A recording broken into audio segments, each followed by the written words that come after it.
But I understand we're live here, but I don't think we're live on anything. We are. We're live. Are you We sure? are live. Okay. Good Okay, morning. cool. Yep, we are Sorry, live. everyone. We are having technical difficulty. For some reason this morning, nothing was connected. So are we good on YouTube now? If you're here, oh yeah, look. Okay, people are here from YouTube. Yay. Whew. Crazy morning. So look what a daylight savings time will do to you. Yeah. It's messed up our restream. It's messed up everything. Good morning, everyone. So are we good on Facebook? I don't see anybody from Facebook here. Or no? We are not good on Facebook. We're not good on Facebook. Huh. That is so bizarre. We are good on the YouTube channel, and that is it right now. What's up, YouTube? Dang. Well, I could tell everybody to go to YouTube. You can. So, yes, we probably ought to do that. Okay. Well, you guys chat about the daylight savings time. I'm going to make these posts real quick. Well, yeah. So here we are. We're back. Alan, how are you? What's up, dude? That's my fault. We didn't have that in the UK, so I don't know if it's just over there in America, but we haven't done UK daylight savings. So crazy. Sorry about that. I'm used to coming on, or every time I watch you guys, it's 2:30 in the afternoon, but it's currently now only 1:30, and I panicked. Ah! Luckily, Sydney, though. Da, da, da, da, da, da, da. Oh yeah, well, I got the PNS mug going today, but my virtual background's screwing it up. So yeah, mine I have does it to too. dump this virtual background stuff. This is not a Sydney, though. This is not a Sydney. I cannot handle another 900-calorie meal just after lunch. Sorry. You know what? Mine's like a faux Sydney. I had to make it myself, which is not ever advised because it is really dark outside and it is pouring down rain. It's been pouring all night long. So I did not get up early and drive because I had been up most of the night listening to the rain.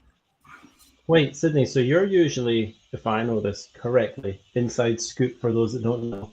Yeah. Sydney gets up about 5 o'clock and goes and gets a coffee to do this show. And now you'd have to get up at 4 o'clock to go and do this show, right? Well, yes and no. So actually I get up so here's the deal. Keith is on Pacific time, which is 6:30 a.m.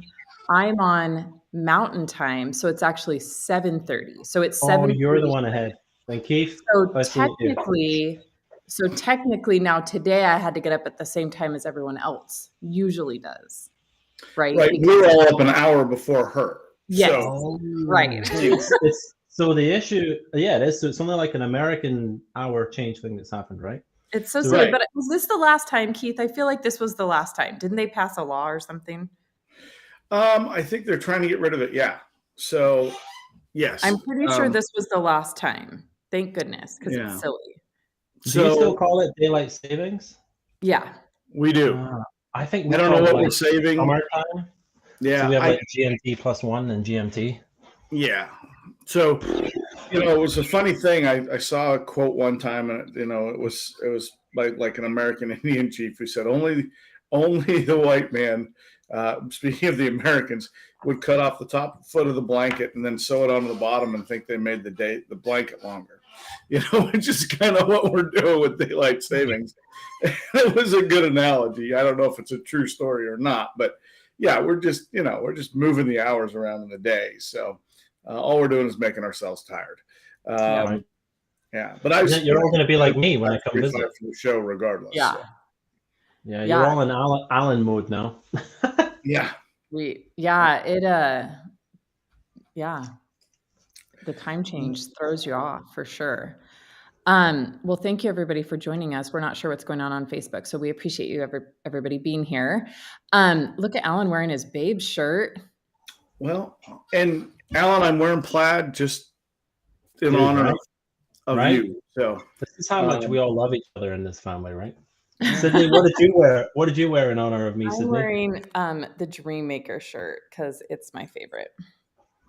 It's my favorite. All Is right, that because Alan. Alan looks good in pink?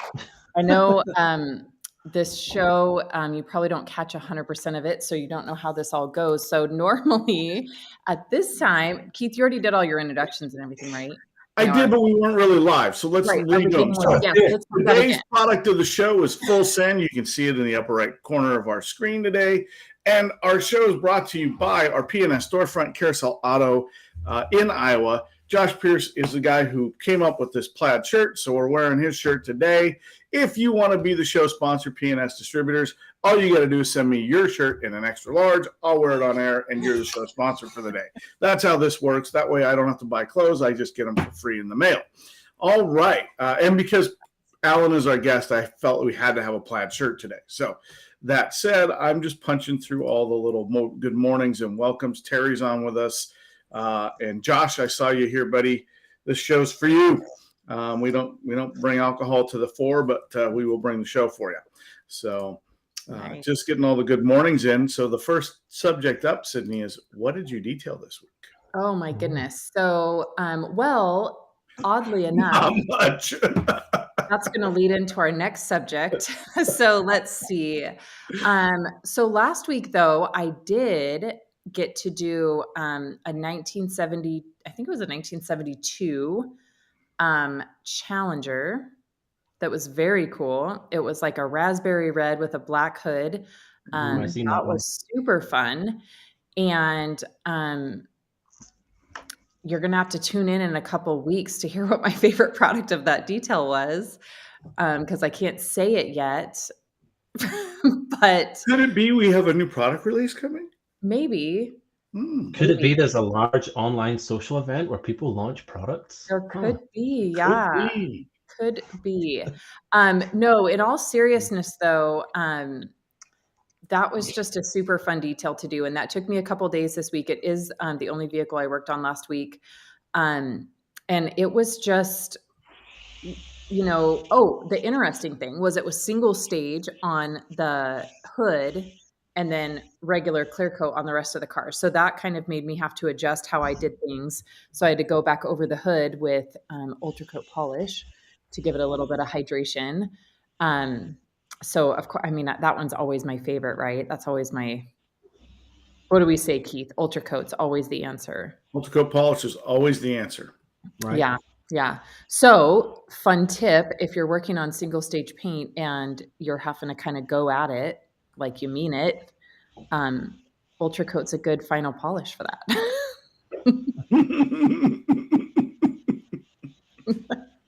You have to hammer down. Yep. Gotta lay it down. So that was super fun. Alan, I'm guessing you probably didn't detail last week. Did you? Yeah. So we had something on Monday. I wish I could remember what was in Monday. The customer will be highly offended when I don't remember what was in on Monday. But then from Tuesday onward for the rest of the week, we had a stunning black Audi RS6. It was an interesting one. I wanted to vlog it, but the week didn't work. But I kind of put it on socials that bought from a dealer that applies, good standard coat, and it applies angel wax. You guys have it over there. So the dealer had applied angel wax, but then in the customer purchasing the car, they wanted to have PPF. So lots of fun trying to remove coating from a car to then install PPF. So it was in for a few days, left really sweet. That one went out the door. And then this week, because I'm guessing I'm not next week's guest, I currently have a classic mini full restoration single stage paint in red. So that's a lot of fun this morning. If you want to send me over that magic polish, that would be great. And then we also have on the back of the ramp a Golf R in for a ceramic maintenance job. So good decontamination and then reapply ceramic. That sounds fun. Man, So Audi RS6, that's like one of my dream cars. And I'm not even really an Audi fan, but I would totally take one of those. Right. And the customer was like, he's a kind of turn it and burn it type customer. They bring you Ace, right? They bring you a car every 6 months. Like, I got bored. Yeah. And they put PPF on this one. I was like, Jim, you've put PPF on this one. Why? And he's like, I honestly don't know what I'm going to replace an RS6 with. Yeah. And he's kind of true, right? It's a big, Yeah. like for us Europeans, I know you guys have bigger. For us Europeans, that's a big car that handles the majority of the things that we do here in Europe. Uh-huh. V8, super quick, 4-wheel drive. It even has the independent rear wheel steering, which blew Oh my mind gosh. when I tried to put it on the ramp. I thought, you know that feeling you have when you park your car in a car park and the person next to you is moving out the slot at the same time? Yeah. And you're like, oh, I had that scenario when I turned the wheel and the rear wheel turned. I was like, what's going on here? I don't know. Gosh. So it took a minute for me to catch my breath. But yeah, that's what we had in last week. Nice. Keith, did you detail last week? Sort of. Wish I'd had some P&S product with me. I was moving my mother-in-law last week, so Right. we did clean out her old apartment, and we did clean a lot of pictures and things. And I did wish I had some P&S products there to help me clean. So not your typical detailing, but yes, I was in my 4th rental minivan of the month or the year. So it seems to be a trend for me. But yeah, so I really didn't detail because you and I, are supposed to be jet lagged as hell and beat up and tired because we were supposed to be in Big Bear last week. So we've basically taken the week, set it aside to go to Big Bear. And then something called snow showed up over there for an ungodly amount of snow, like and 9. kind of wrecked our week. And we had to cancel our P&S University for distributor event that was supposed to be in Big Bear last week. So we were gonna detail. We had 3 cars. We were gonna go at it, but the snow monster got us. So unfortunately, I didn't detail. But I have 2 dirty cars at home, and my wife is still in Canada with her mom, so I'm gonna clean those up this week. Yeah. So I think the snow finally stopped here on Friday, but now, like I said, it's just been Cats and dogs. It is pouring down coming rain. down. Yeah. Pouring down rain. So yeah, it's a little. We're the same. Snow and rain. It's a joy to detail in. Yeah. I have a couple cars this week, though, that should be interesting. But so what's coming up? Anything new, exciting? We rescheduled the distributor event, so that'll be right, which will be now in May. So which is awesome. We're going to get that back on the agenda and get that going. What's coming up that's exciting? I think we got a little lull in the schedule until we really hit TR SEMA. So but then after that TR SEMA, man, it really kind of kicks into gear for April because the following week I bounced to Connecticut for an event, and then you and Bob and Rennie are headed to Chicago for an event. So is Alan. And Alan will be there as well. Yeah, I'll be the only one not there, so that's cool. Love you, Keith. We'll send you lots of selfies. There you go. Send me selfies. Take pictures of your Sydney drinks, and yeah. So you'll kill him. Keith has. Yeah. So I mean, right. That whole April into the first part of May is a busy time, and it'll be crazy. But for now, we're going to be home for a couple of weeks, kind of catching up and getting things done, and getting ready for TR SEMA. We have a lot to get ready for that. Ooh. Yes. Going to be. You got to pick my flights, Keith, haven't you? Is that not going to happen? No. Something like that. Yeah. Please don't do it as a surprise. Me and Sydney were joking about this, but I am now very much booked on something I cannot cancel. So as much as I would love to be at that event, don't do it because my wife will kill me. Well, you can't have that. You're going to tempt him. Yeah, you need to. You really need to book in advance. Yeah. Yep, and clear with the tower. The boss has to say it's okay to do it. So fact, right? Yeah. I can't just buzz that tower randomly. Like I really get in trouble if I do that. Yeah, I know that feeling. Yeah. So first comment of the day, single stage red is the best before and after situation. So yes. It certainly can pop. I mean, boy, you get a single stage chalky red and you turn it into the bright red it used to be. It's pretty amazing. Speaking of which, the guys who work on the Los Angeles County Fire Museum have had that experience, and that is a really cool event that I would love to go participate in.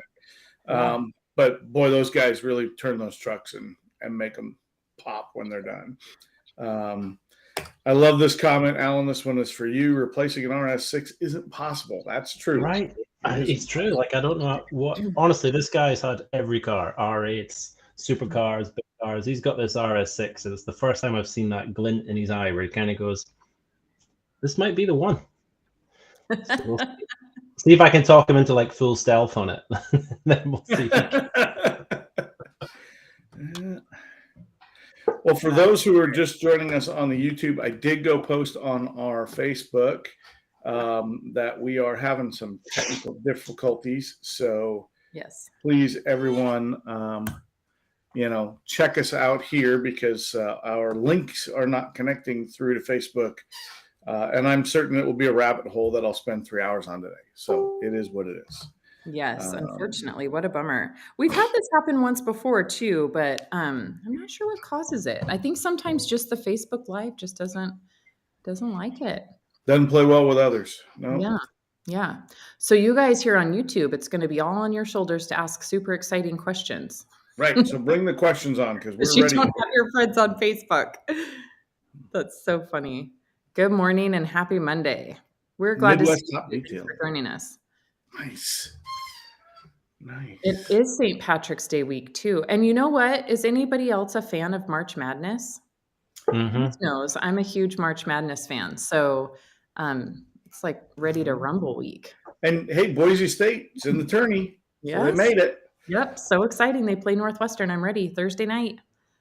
They're not going to make it my but team. That's okay. My school once again finished under 500. So we will be sitting out the tournament and filling out our brackets. Yeah. That's all we can. I'm terrible at brackets too. Very terrible. Very terrible. It's the only time I'll be awkwardly quiet is when people talk about football. Yeah. I could teach you Well, about it's football. basketball, so then we're really awkwardly quiet over here. I can watch a good game. I couldn't tell you anything about it. Oh gosh, that's funny. That's funny. Dennis says we are getting pounded in NorCal with the weather. I'm guessing rain. Hopefully not snow, right? Or we getting snow? I talked to Bob on Friday. He said he got 2 inches of rain. Yeah, that's what I saw. Like I was watching a radar thing, and there was a big old coming right at San Francisco. Yep. Yeah, they've been hit with what they call, is it weather rivers or whatever it is. Anyway, Oh my gosh. all the snowfall is unbelievable. I watched a video last night, I think it was, and it was up at Mammoth, and I guess they have 10 feet of snow. Mm-hmm. Wow. So that's crazy. Yeah, Tahoe looks like they're in for. I've seen a whole bunch of flooding in Tahoe, like garages and stuff, because they have like 30 feet of snow, and then it's all melting at once. Oh, yep. Jason Bruno's here. Yes. High five, Jason. All right. Good morning, Gary. I owe you an email. I'll get you one today. Everybody, good morning. We're going to need some questions here. Everybody's just trying to wake up. Yeah, 14 feet in Tahoe. That's crazy. That is not sane. That is Crazy. not. Yeah. If I could give you guys all tips on how to shovel, I would, but his name is Mike. Yeah, I liked it when I was. Mike. You also have a Tristan. You need to put that boy to work. What I love is when I was over in Chicago, I'm really lucky. I stay at Jason's house with his family. Lovely, lovely people. And generally, when I'm over there, it's like crazy snow in Chicago. And me and Jason are there shoveling. And I'm sure Jason wouldn't mind me saying he likes a gadget and he's got a pound or two. But no, we're still shoveling. Whilst his next door neighbor has what I can only describe look like a lawnmower that soaks the snow and then hoofs it out like a combine harvester. And he was just like, no It's problem. called a snowblower. I was like, Jason, we've been out here 2 hours. That old man's been out here 5 minutes and his car's off the drive. What are you doing? He's like, I just think shut. Yeah. Makes me feel like a man. Yeah, no, the snowblower is the way to go. We had about 100-foot driveway when I was a little kid and we lived in Maine. My dad had a snowblower. And if you're a little kid and you have 3 feet of snow and your dad has a snowblower and he blows the driveway, now you have snow drifts that are like 8 feet tall. Now you're building snow caves and igloos and it's endlessly entertaining if you've got a snowblower. I wanted a shot. I was like, "Hey, old man, I will do your drive for you." Who's this crazy European guy? I want to show him this boy. That's hilarious. There better not be any snow when we go to Chicago. Yeah. Done. No, usually I go over. When do I usually go over? Oh, I usually go. When's the Chicago Auto Show? That's just been. Has it just been? February. There's has it? no. Oh, I don't know. Yeah. No. Auto Show is November time. I'm pretty sure. Yeah. I go. Honestly, it just merges into one when I travel. You know what it's like. Every time I've got there, though, Chicago is snow. So, Jason, you need to fly me out when Chicago's beautiful and sunny. Yeah. Well, you might get a little bit better weather when you guys get there in April. So, Alex, I was in Toronto last week, and we got 7 inches of snow in 2 or 3 hours, and the minivan did just fine. No chains, no traction devices. But 14 feet of snow, different critter, for sure. That's crazy. Snow lawn mover. Okay. I don't know what those are. Good morning. Right. Okay, here's a question. This is a good one. So Dennis says, I'm fairly new to the PNS line. Can you tell me more about what you were talking about with single stage paint? Sure. So single stage paint, it does have clear, but it's just one, the color and the clear are all together. So number one, what happens with single stage paint is that, and this is just going to be the girl side of me, when you're polishing, your pad is going to turn whatever color the car is. So just be prepared for that because it will scare you to death. First of all, that's how you know when it's single stage paint is when you're polishing, your pad turns a totally different color, but it doesn't necessarily look like you're burning through the paint. It's a little scary the first time. And then how about on the science of single stage paint? One of you two take that. So single stage paint is literally just the colors all the way through. It is typically an acrylic enamel. Now it used to be other things. It used to be either a lacquer or an enamel, but not an acrylic enamel, which is a little different. So now we have a clear layer over the color layer. But in the old days, the color layer was the shiny paint that you saw. It was single stage in that there was no clear protective layer over it. Now, new clear coats can be tinted. My truck is one of them. I have an F-150 Ford. It's a 2015. It's got a gray or a kind of a smoke tint to the paint. So your pad can turn a little gray when you polish on a tinted clear. But if you have single stage paint, you will know because the color will come off. If the color comes off and you have a clear coated paint, you're really in trouble. Don't let that happen. But no, the single stage paints would oxidize. And so the clear coat doesn't really oxidize as it ages. It's a little different animal. But the single stage paint, because the color is exposed, will oxidize and it'll turn a chalkier color. And that's one of the tests you know that you have a single stage paint. So most single stage paints really stopped being put on cars end of the 80s and on trucks end of the mid 90s, 95, 96. So really anything newer than that doesn't really have it unless it's a custom paint job or unless it is a white commercial vehicle, because they don't always clear coat those. A lot of those are single stage paints. And those are even more fun because then they get white and chalky. My tips on a single stage paint is generally you're going to get a lot more residue. We don't have the firmness, the hardness that the clear coat's going to give you. So just be aware that shorter cycles, or when you're thinking about your pad choice, you want to choose a pad that can absorb more than your average polishing cycle. So you'll all understand what brands they're using, what you're doing. But if you know when you're doing a single stage, as detailers, we shouldn't, but we all have our go-to. Be aware when you do that go-to on your single stage, the pad might clog up quicker. So either change the pad or make an adjustment in your technique and shorter cycle. So shorter cycle, instead of doing however you machine, a quarter of a bonnet, half a bonnet, maybe try reducing that by half again and see how you get on. Regularly blow them out or have multiple pads. But apart from that, there isn't really major issues unless you start using crazy stuff like trying to do etching ceramics on single stage. So be careful with your protection choice as well.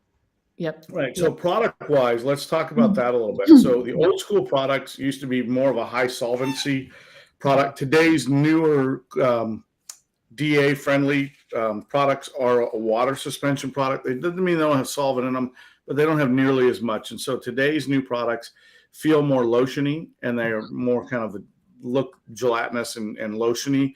The old school products typically would separate, and you'd have to shake the hell out of them. But a higher solvent product will rehydrate that older, dry, single stage paint much better. So as far as products go, to answer the question for Dennis, you may want to look at something that's more traditional from a rotary line of products. Those are typically the older line of products. So for us, extra cut compound, full throttle polish, these products will work just fine with most DA tools, especially with the new pads. But they'll have a higher solvency. They'll hydrate the paint a little bit better. That'll help it kind of come back and pop a little bit, and plump them up. Ultra Coat Polish is one of those products that's actually, from that era as well. As Alan said, that's got a protection in it, but it's paint sealant. And so protecting those paints, you really want to hydrate them up with a kind of an older school product, if you will. They tended to revive a little bit better with that. And again, remember, if it's that old a paint, it's probably degraded a little bit as far as its elasticity and plasticity. So you're going to actually, heat can be your friend there to heat those up a little bit and stretch them. They work a little better. So, don't be afraid of heat on those. And that's what I would recommend for product. Pad wise, you probably can use pretty much anything that gets the job done. I'm a big fan of our open strand wool, but sometimes you got to get a little more aggressive with the old school cloudy, chalky paint. Yep. Yeah, and when you have we have like an old motor museum by us. By guys, by no means do I enjoy doing classic cars. Not for me. I'm a posh detailer, and by no means do I accept this type of work. But for specific clients who have a line of vehicles, because this is where this issue comes in, as in you might have a job you don't really want to do, but what do they have at home? So people will bring you a classic weekend car that's, this is their fun thing, and the next thing you know, they got two F50s on the drive and an RS6. That's the car you want. This might just be and they'll use it as their tester car. So I found on the older cars, and we're talking like really old, customers have brought them in, and you actually, just like your skin or whatever, you hydrate them up. So I'll use like a really heavy solvent glaze, and I'll just whiz it around the car and then just leave the car for an hour or two, then buff it off, then do the same. Sometimes you have to do that on the older cars for 2, 3, 4 sets, half a day, before you then go in and do your focus. This is what I'm going to do work. Because if you just go straight in, bang, wool, rotary, hitting it, you'll shock that old paint. And like Keith says, a bit of heat's nice to warm it up and do stuff, but progressively over time, if it's loaded and it's prepared for what you're going to do, then you won't get the drop back as bad. I have done it where I have fixed the car and thought, woohoo, customer's back a day later, like it's faded back, and it just drops instantly back because you shocked it. So sometimes you got to break it in a bit gently. The other thing I would say is keep that car for 3 days, because day one, you're going to work on it. Day two, the paint's going to go back. And then day three, you'll have a really good picture of whether it's, whatever you did is going to hold.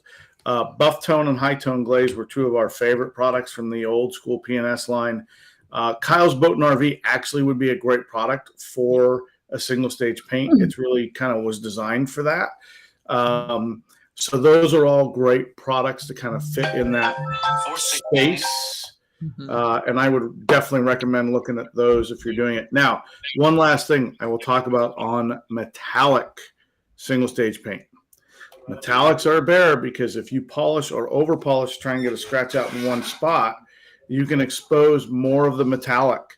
And then what you get is a blotchy looking metallic on the car. And that's because you haven't evenly polished the metallic. So there is a lot of skill and quite a bit of artistic ability to be able to see that. And I'm certain Jason Bruno and his guys in the Paint Assassins crew can talk for days on that. But yeah, with single stage paints, you have to be a little more cognizant of what you're working on, and you got to pay attention. And standing back 15 feet isn't to admire your work. It's to see, especially on a metallic, do I have blotchiness? Do I not? Right. And I generally find, I know the American market's different, but the European market here, that type of customer is more about enjoying the experience than they are the arts of what you would call detailing. So for them, really use them as your go-to indicator. For example, this morning that mini came in, we've cleaned it. I've done 2 or 3 little single stage areas with different combinations that fit in his price bracket. The customers come in and actually chosen the least aggressive. So for me, it's fantastic, right? So I'm actually going to be able to give him more bang for his buck because I know I can make that option a little bit better. But it's your customer's eye and what they want. This is a classic car. They're going to play with it. They're going to touch it. They're going to sit in their garage with a whiskey or a bourbon or something and look at the thing. This isn't you're polishing this once and this car is dead. So make sure you manage that expectation when you book these type of clients in, because 100% they're going to take it home and you've just done it. They're going to wash it and polish it and wax it because that's what they want to do to these cars. Yeah. Yeah. And I would especially recommend, if you think you're going to coat an older single stage paint you've had to bring back, I might wait a significant amount of time between the detail and then bring it back in for a touch up and a coating, because I didn't know this, but my friend Nick Chapman in Texas taught me that you can actually stretch and kind of make those paint coat surfaces pliable, but they shrink back. And so the car can look great for about 2 weeks, and then all of a sudden it looks horrible again. So it's something I did not know. So let's shift gears. We are staying in the off-road line because this month is, what is this month? It is off-road month. Yes. It's off-road month. So if you're out hanging around in your Rover in the Highlands, it is off-road month. This is the time to work on that off-road vehicle. Question on Mudbuster. What do we got? So let's talk about Mudbuster. I'm impressed on how quickly it lifts the dirt. I've never seen a tire turn brown so quickly. So Mudbuster is, gosh, I've probably gone through an entire gallon of Mudbuster this month. So I feel you on this one. I love Mudbuster. So Mudbuster is we obviously came out of it with it in the off-road line to be kind of the all-purpose cleaner, right? So you're going to use it basically to soak down, pre-soak everything before you actually wash it. So it was designed to start kind of emulsifying that dirt, lifting it away from the surface. So that's what it is that you're seeing turn brown, is the UV, maybe old tire dressings, things like that. So it kind of has that chemical reaction and starts lifting away all the brown. What I use Mudbuster for the most probably is, obviously right now we have snow mud, right? So it's not necessarily mud, but that snow dirt that's so gross and so caustic to the cars. So I've been soaking all the fender wells and undercarriages with Mudbuster. The reason I like this is it just literally, it does such a great job of breaking that dirt away from the surface that it all rinses off. So it just makes that rinsing process so much easier. So I'm using it just on obviously regular cars. I'm not cleaning, side by sides or anything right now, but it just does a great job, and it's a great tire cleaner.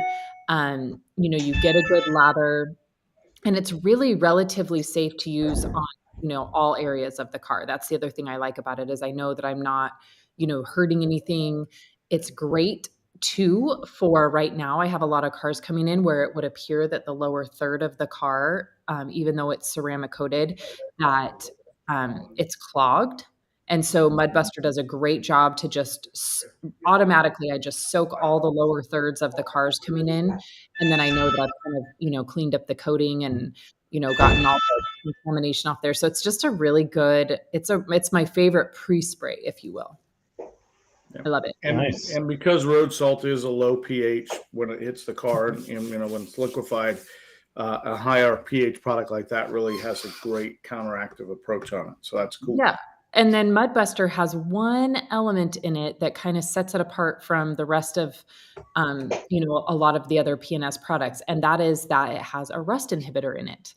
So that just kind of adds, especially right now, a little bit of protection against that, so all of the off-road line, probably not all of them, but most of the off-road line has a rust inhibitor in it, just to kind of, protect all of the stuff in off-road vehicles. So that's the other reason that I like to choose that right now for everything, is just because it has that one little extra secret ingredient in it.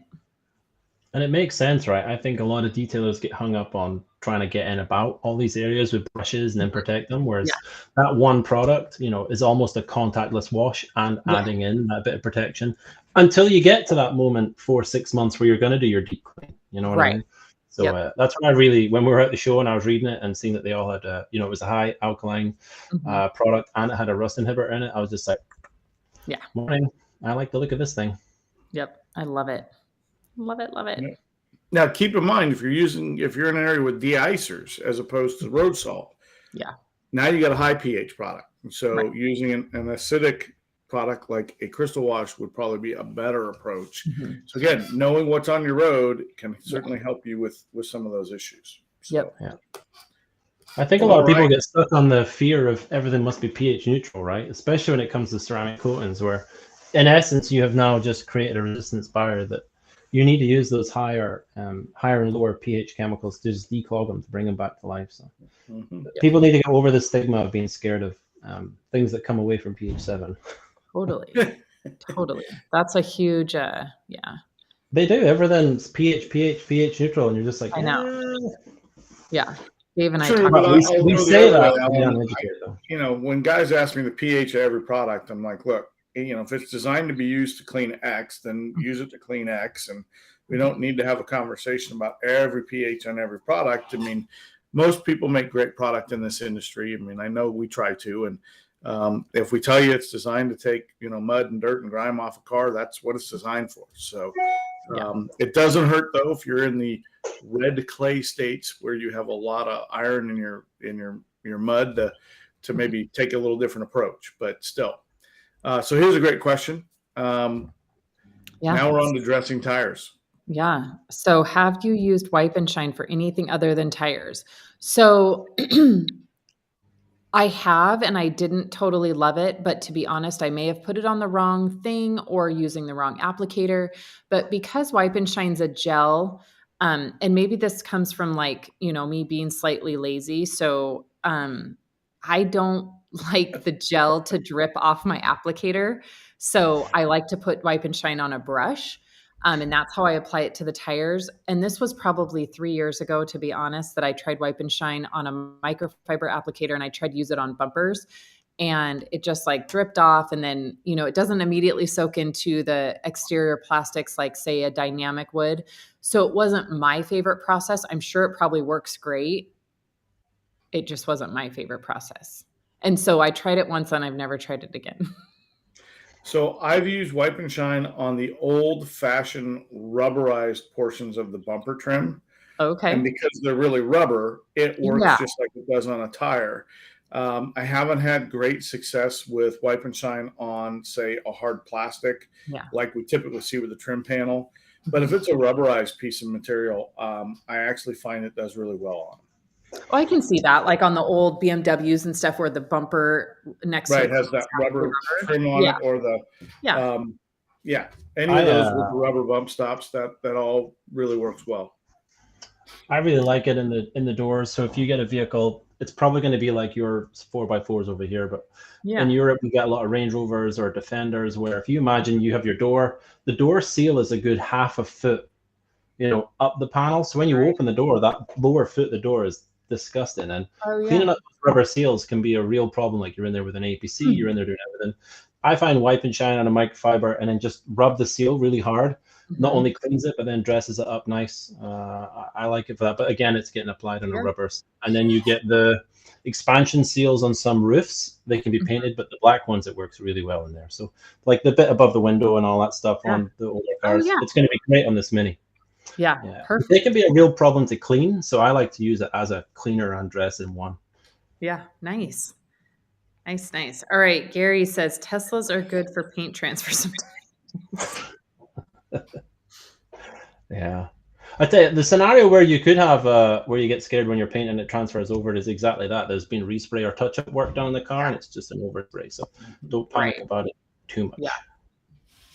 Yep, there are some touch-ups for like clear coat paint systems that they will mix the clear hardener in with the paint as a touch-up element, especially with the dot touch-ups, or matchstick touch-up as they might call it. But I've even seen it on small spray and of quarter-size spaces, and it's like, well, that's weird. All of a sudden I got color in a spot I wasn't getting any color transfer. So it's quite popular in a dealership level here to do like a a paint wash. You guys seen that? Where the front end of the car, they'll just mix paint and clear together, literally wipe it on with a microfiber, heat it, and then they'll just get a rotary polisher and they'll just go whoop, and it just takes all the top bit and leaves the paint in the. But that'll scare you when you machine over those. You'll be like, "What is this?" Yeah. Yep. All right. Alex says he bead makered the inside of his snowblower along with the auger to make the snow slide right through. That sounds super fun. Top tip: Bead Maker is great at making snow come off a car. Yes. Yep. I bead maker all sorts of stuff. I love it. Counters included, right? Yes, counters, everything. Yeah. So I have to admit something really fast because this is just killing me here. But so my dream of my whole life has been to be a coffee barista. I've always thought, at some point in my life, I'm going to be able to afford to just work as a coffee barista. Just one coffee a day, though, Sydney. They'll never hire you, Sydney. They will never. I'm good at a lot of things. I'm not good at making coffee. You will drink all the profits out of that place. They will never hire you. Yeah. And it has to be one of those machines where you go latte. Yeah. It just comes out the bottom. Yes. Yeah. Because I'm not good at it. So I just had to mention that. Wow. Shots fired from the Louisiana and the Bayou guy is hot Canadian tips. Are there such things as hot Canadians at this time of year? Aren't they just cold Canadians? Oh, gosh. All right, Dennis, thank you. Can you tell me what products you like to use on San Jose? I think that's probably a typo. What do we think he meant by that? What predictive text is that? I don't know, but then he says not San Jose. Okay. I'm trying to think of something that's. I think he meant single stage, but I think we covered it. Yeah. Darn Google Translate. Yes, That's what it is. Single stage, but I think we covered it. So single stage, buff tone, high tone glaze, Kyle's Boat and RV, full throttle, and extra cut compound. Start there. Yeah, nice. In the reverse order, though. Well, right. I just thrown out product names, but yes, extra cut probably is your first. Yeah, I can see someone doing their LSP. I think that's another thing that people make a mistake on. They see a chalky paint and they go, "I gotta kill this." No, you don't.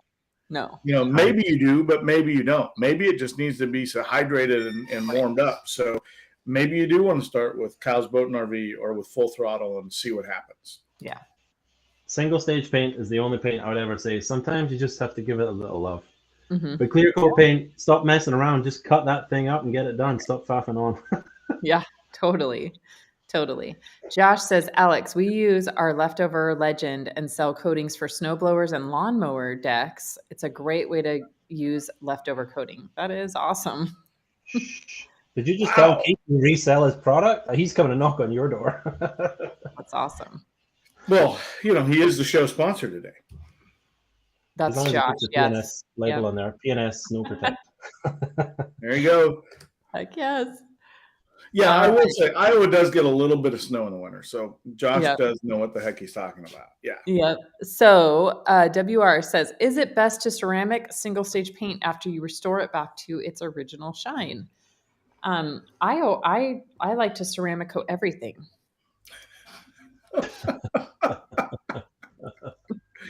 Yeah, I think you can. I like I say, I think I'd keep the car an extra day and give it a chance to settle out and see what it looks like and do a touch up before I go straight into coating it. I wouldn't probably do that all in one day.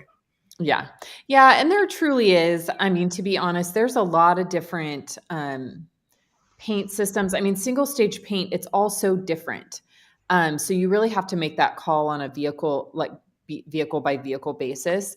Cause I've had a lot in here that I would never ceramic coat. And again, cause it is one of those things, depending on the condition of the paint, it might, like, there's a little Chevy S10 that comes in here that is like a 16-year-old's truck and he just wants to keep it nice. It was handed down to him from his grandfather. It used to be his old, farm little runaround truck. And so we just throw a coat of Kyle's Boat and RV on there every couple months to keep it shiny. But it's one like that I don't think that putting a ceramic coating on it even like a week later, I just don't think it would necessarily hold at that place. Like there's just ones you can tell that would maybe be, not really worth it. So that one we just maintain like, it's back in the 80s and we just wax it every couple months and call it a day. But then I've had some that have come in with single stage and they have been candidates for ceramic. This Challenger that I did last week, of course I ceramic coated the hood and the body, and it will be fine. It will be totally fine. Now that's also a show car and it will never see like elements again. But yeah, I think you just have to make that call depending on really the condition of the paint, because single stage paint can be all over the place. Was that original paint, Sid? No.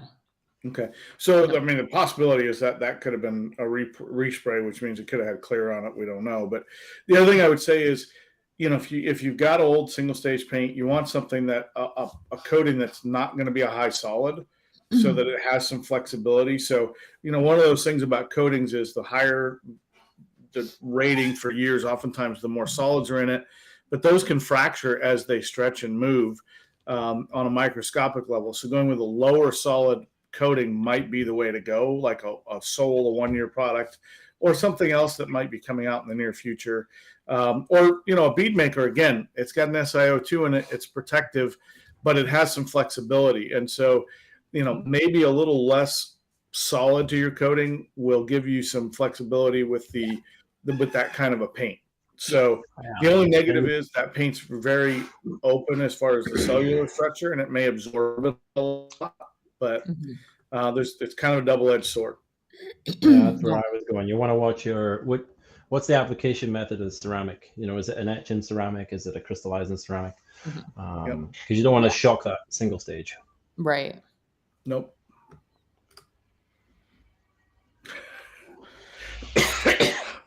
You need to legend my lawnmower. Yeah, it's such a great idea.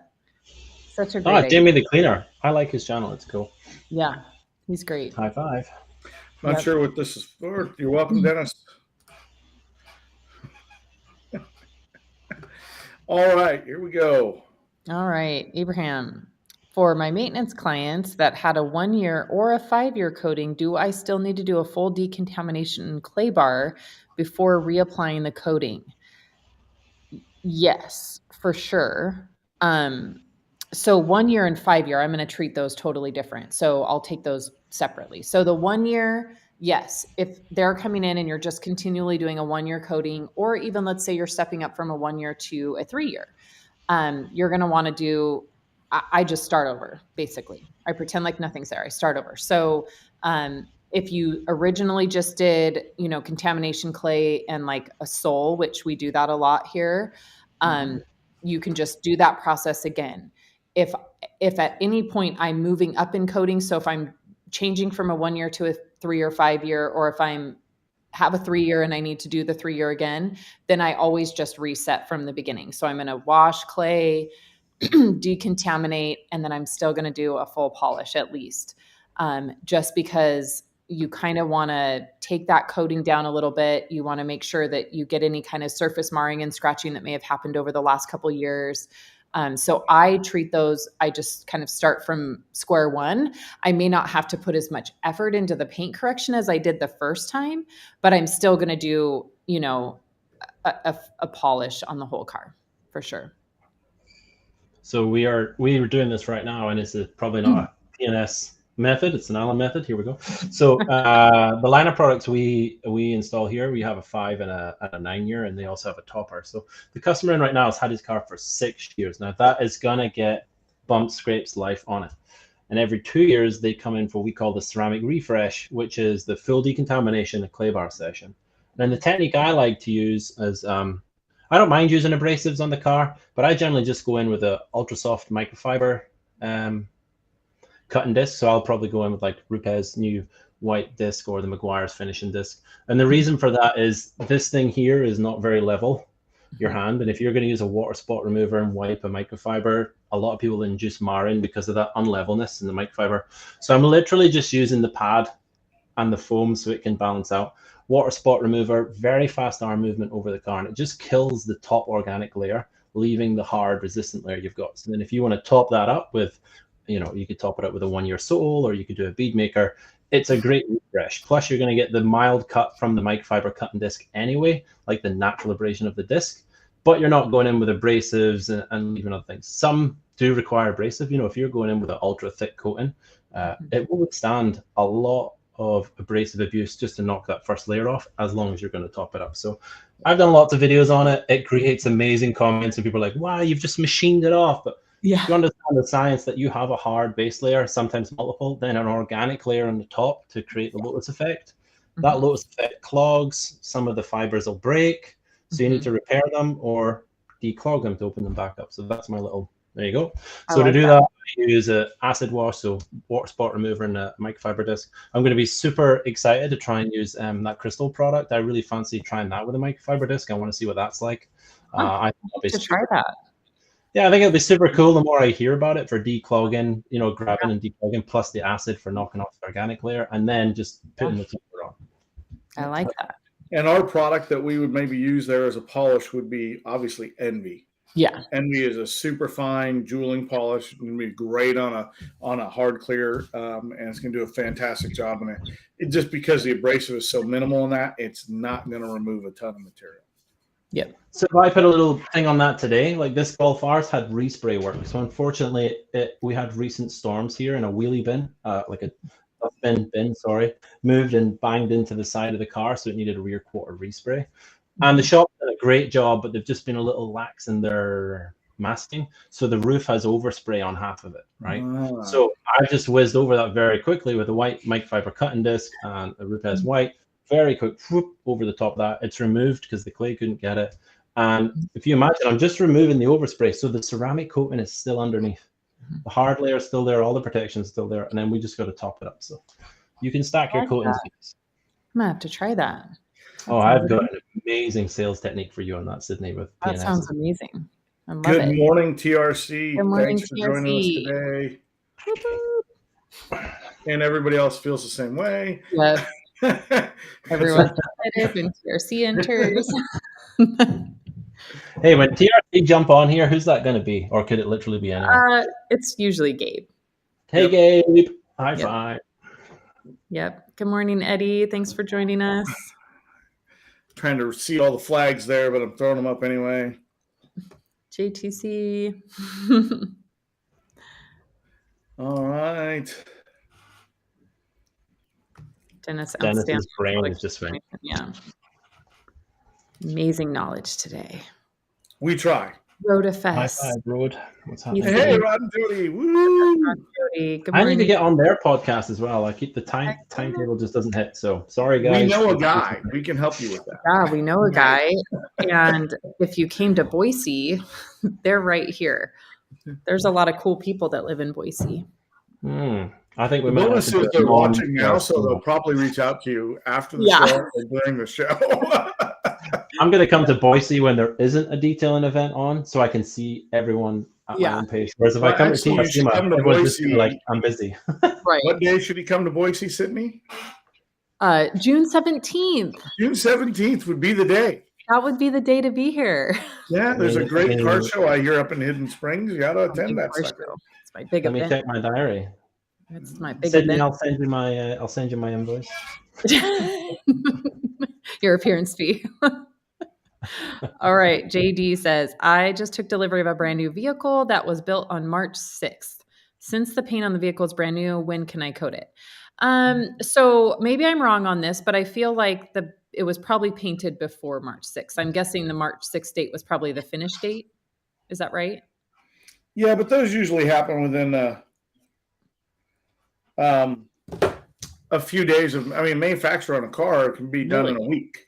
Wow. Depends on what it is. I don't know what the car is, but if it's a Ferrari, probably no. But if it's a, if it's a GM off the line, it can all be done in a week. So the only thing is those are thermal cured paints, and I'm not talking with the IR lamps.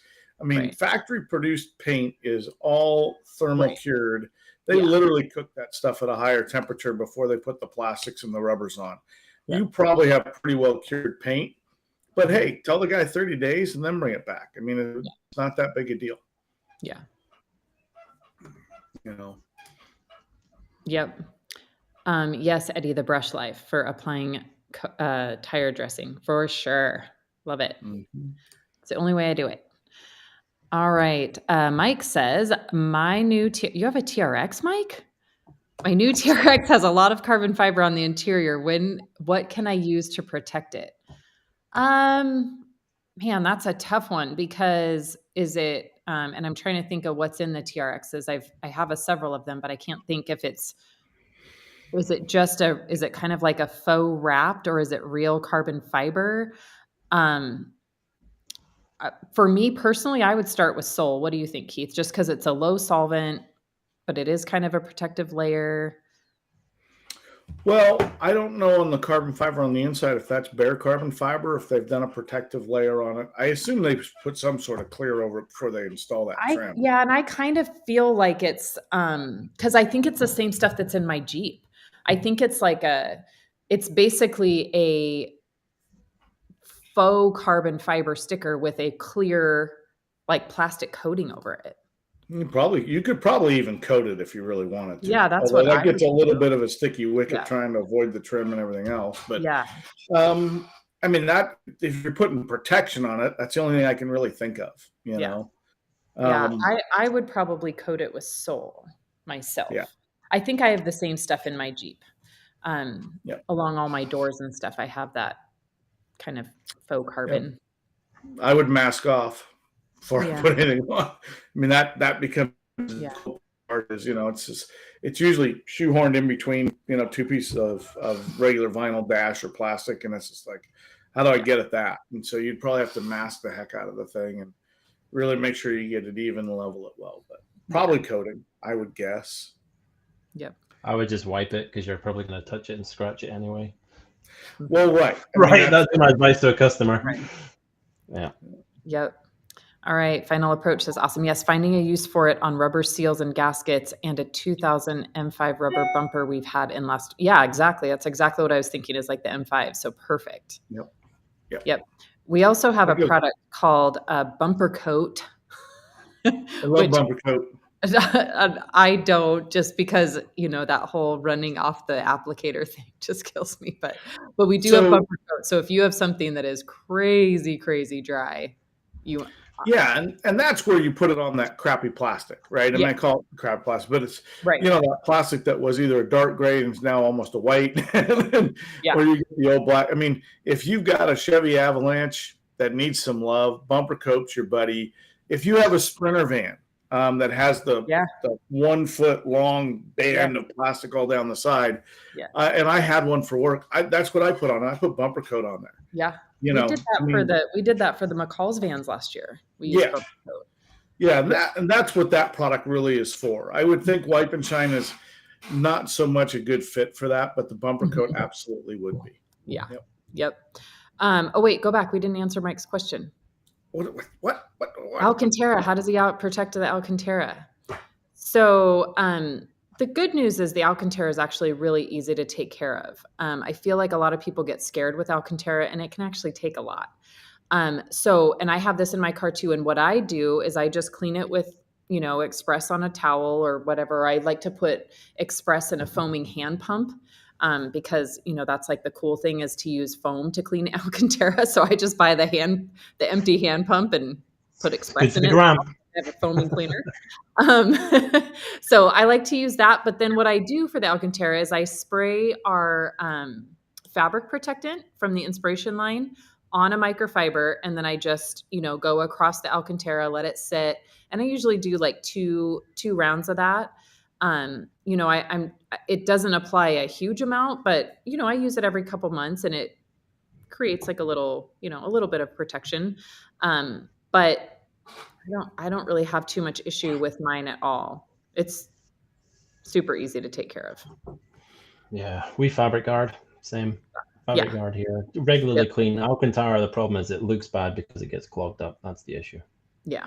Yeah, I mean, you got to use a hog's hair brush to really work that fabric protectant in. And I'm not a fan of putting anything on Alcantara to protect it. I'd just rather keep it clean and call it good, because it does clog and it can look streaky. It can look, Mine does okay. Mine's a lighter color, but mine does okay. But I also have kids that play sports and sweat, and so I do use it on mine because I don't want it to absorb them.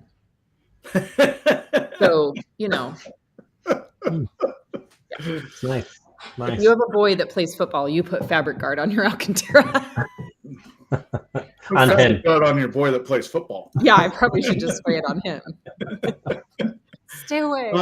Yeah. Tony, yes. Tony. Football is always the answer, but sometimes you need more than one answer. Yes, quick learner. It's always the answer.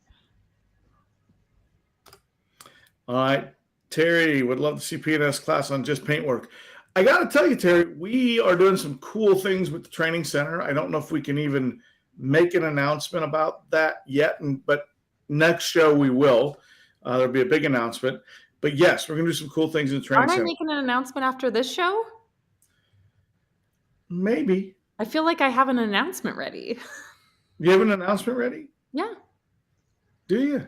Yeah. I wasn't expecting that. Watch for it. Better stay tuned. We have a couple of announcements on that front, really. I mean, yeah, it's like the middle announcement. I have an announcement about April's class. Yeah, there's a better one about April's class. I think we can talk about it now. I mean, we're kind of already past the show end, so we can just kind of throw it out there if you want. Is it like after hours? Like when you go past do a whole flyer and post on it, Sid, so I don't want to ruin that. Yeah, no, watch for the flyer to be posted. There you go. Pay attention, folks. Yeah, if you're in the market for coming to one of our training classes at P&S headquarters, you might want to watch for the flyer because April might be really exciting. Yes, I mean, and there's really a couple of announcements that go into that announcement. It's not me. Yeah. It is not Alan, but it could be. Alan. This is not a well thought out warm up. Just getting you all ready for that. Yeah, so stay tuned. More to follow. Check us out on Facebook where that might actually work. And I want to high five Sydney for her flyers because her flyers are ace. That one you made for this is epic. I feel like it was a waste of your talent on just a quick little come and join us for coffee. Did you like how I had to be like a stalker and go find a picture of you? You could have asked, but she was like, no. That's the best picture we got. That's it right there. Dude, no, she didn't have to find it. Sydney just said, send me a picture. So I just sent her a selfie of me going. No, I found that on your Facebook. No, that was a IDA Manchester event where it was like COVID and everyone was just so depressed. And I was like, you all just need to get some energy. Yes. And someone had a camera and took a picture of it. Yeah. That's I'm hilarious. a little bit of a silly one when the camera comes out and no one's speaking. I'm just like, right, let's make some energy happen. Yes. All right. Another question. What is the best way to clean and protect interior glossy black trim on a dash all around the controls? Man. Yeah, that's what I was going to say. It's like the bane of glass cleaner. Detailer's existence. Well, to clean it, yes, but how do you protect it? It's impossible.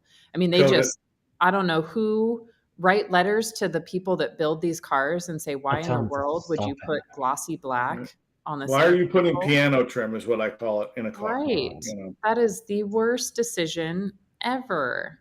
There has to be an amazing all-in-one polish with protection built in with a P&S logo on it. Yeah, right. Let's go polish is always the answer. There we go. Always the answer. Moving on. Or Playmaker, one or the other. Hey, did we pass Jason Bruno's comment about the Paint Assassins contest? I want to make sure we don't miss that one. Oh, I don't know if we did or not. By the way, on this one with the glossy black trim, honestly, throw some Bead Maker on it. Yeah. Just do that. I didn't see. I always throw Bead Maker on it, but nothing's going to protect it from scratching. Even coating it, nothing's going to protect it from scratching. PPF. You touch it too much. You touch it too much. No, Jason's comment's coming up. Okay. So this one's a good make sure we don't miss it. And do we have any data on how Bead Maker has responded on graphene coating? I just completed a coating on my new car, and on the first wash 2 weeks later, planning to do a topper. I have yet to find anything that Bead Maker doesn't respond well on top of a coating. I have seen where it doesn't respond well on another SiO2 spray, but that's been the only thing I have seen where it didn't, really love it. But I have not ever found any other brand of coating that Bead Maker doesn't just work quite well with. So I think you're going to be good. Yep. I don't think we haven't noted any, right, Keith? I just have a couple other sprays that it doesn't play well with, but not a coating. Well, a couple other sprays, and there is one rinseless with protection product that sometimes does some wonky stuff. Right. Well, that, And again, not a knock on that product. I just think the two products don't mix together. But again, I think that's as much like being over the top of another SiO2 spray. Right. So I have yet to meet a coating that Bead Maker does not just lay down and do its thing well on. So yeah, you should be good. Yep. You're welcome, Abraham. All right. This podcast needs to be put on Books on tape. Carrie.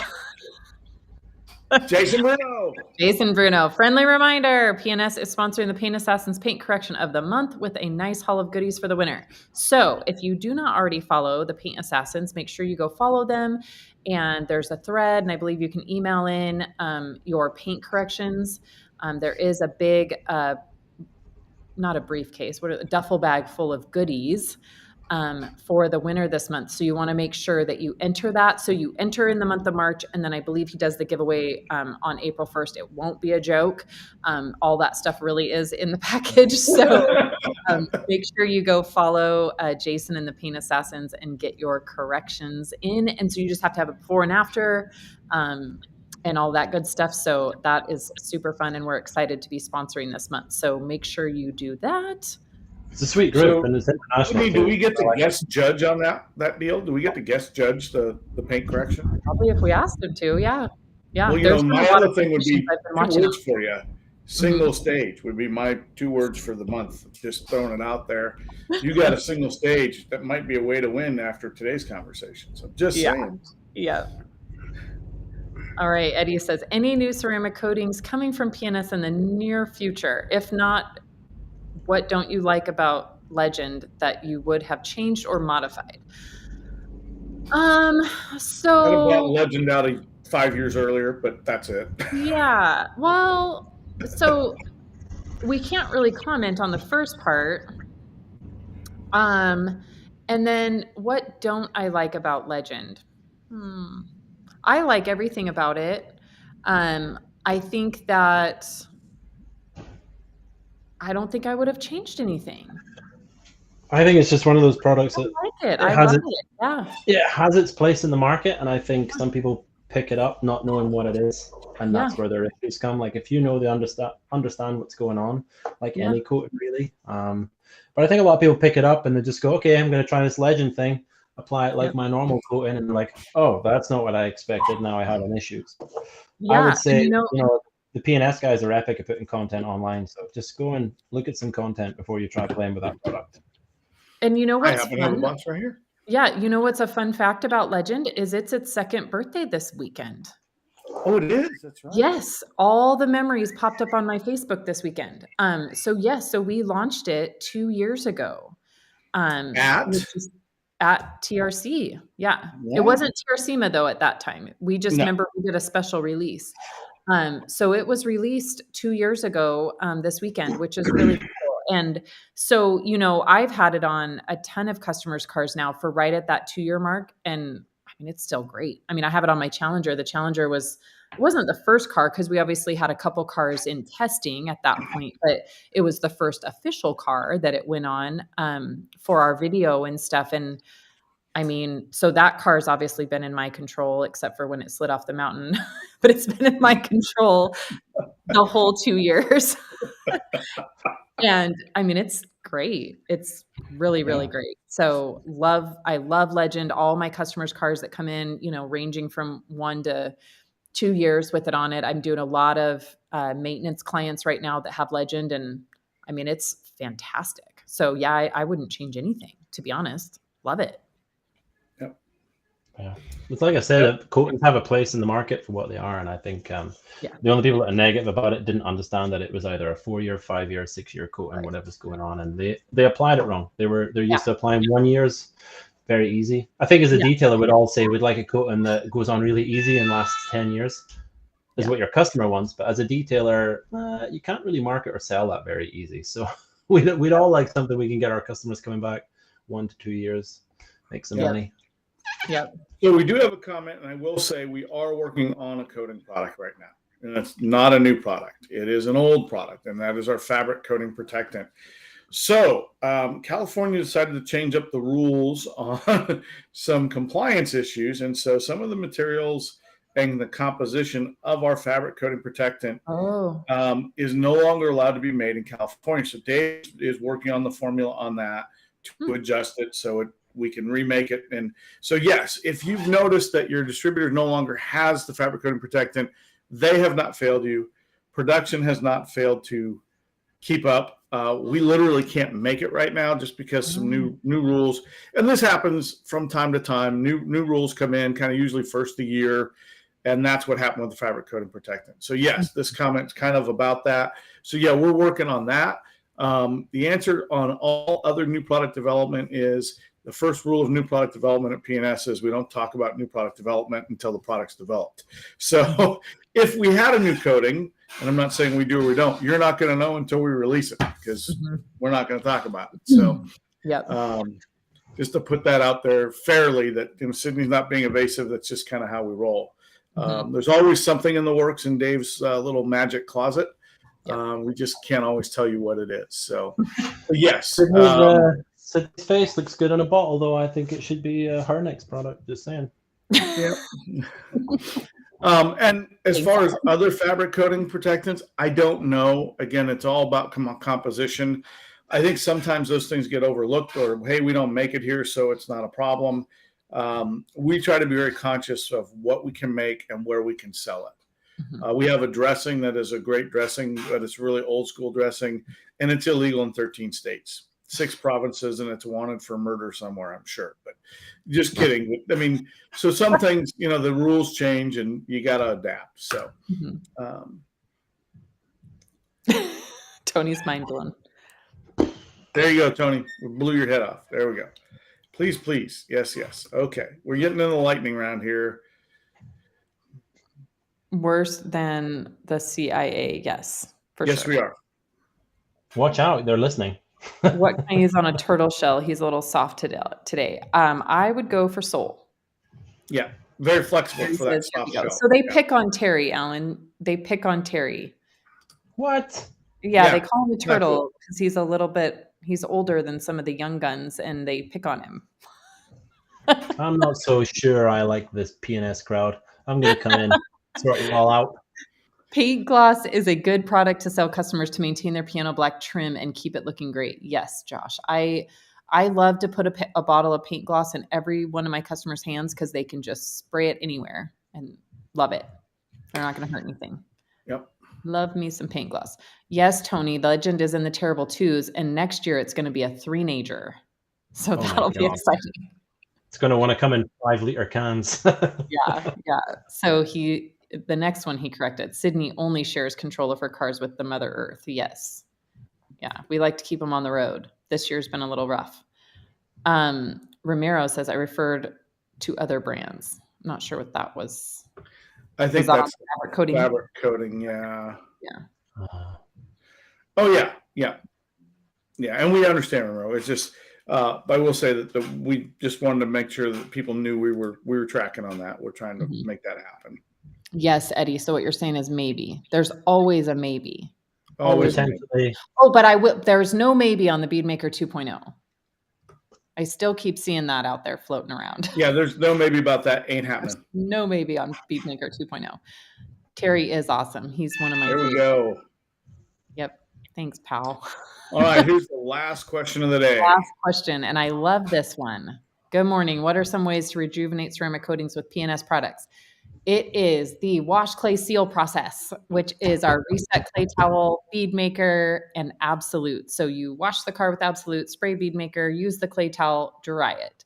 That is the absolute best way to maintain and rejuvenate your ceramic coating. That's my answer. Mm-hmm. We have a great video on it. Great video. And you can find that on our YouTube channel.